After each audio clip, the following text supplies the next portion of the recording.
Bonjour. Je dois dire que c'est une situation que nous déplorons et que nous regrettons également avec force. Je pense que si j'avais des recommandations ou des propositions à faire au gouvernement, c'est que lorsque un pays comme la Côte d'Ivoire se trouve dans la situation socio-politique, le climat socio-politique que nous connaissons actuellement, c'est-à-dire une situation socio-climatique où il y a très peu d'éclaircies, on peut me dire que les nuages s'amoncellent au-dessus de notre pays. Quand on est dans une situation, je pense qu'il faut changer de gouvernance.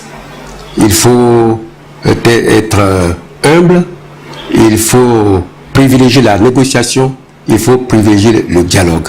Et surtout lorsque on est dans un pays, celui du président Faure-Boigny, qu'on se réclame de son style de vie et de son style de gouvernement. Ça me semble très important. Et surtout quand on s'adresse à un corps de métier qui occupe une place de choix dans une nation.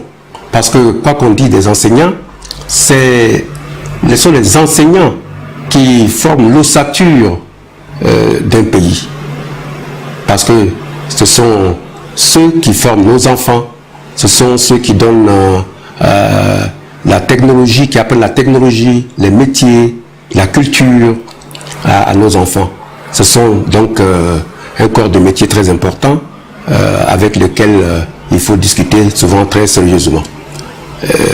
Ce qui se passe dans nos pays, surtout dans un pays comme la Côte d'Ivoire, c'est que la base a souvent les yeux constamment rivés sur le sommet. Et qu'est-ce qu'on constate le plus souvent?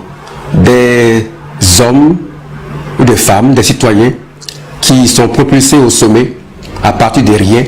Et on observe que lorsqu'ils accèdent à ces responsabilités, sans prétention aucune, ils ont un train de vie, un style de vie qui change totalement, qui vivent à 100 à l'heure.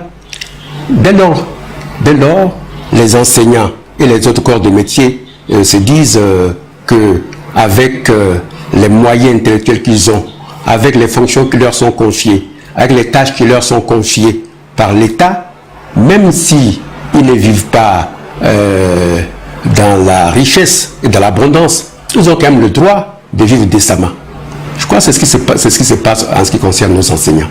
C'est pourquoi je pense qu'il faut que le gouvernement mette bas la terre et discute très sérieusement et sincèrement avec les enseignants.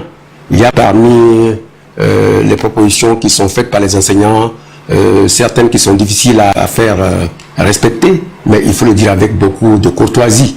Mais il y en a par contre d'autres qui peuvent être dans l'immédiat exécutés. Je pense que cela aussi, si on leur explique avec les arguments qu'il faut, ce sont des gens qui ont l'intelligence de comprendre.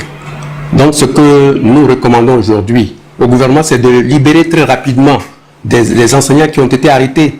Parce que nous ne comprenons pas qu'aujourd'hui, en démocratie, qu'on puisse arrêter des enseignants parce qu'ils ont observé leurs droits d'opinion, leurs droits syndicaux.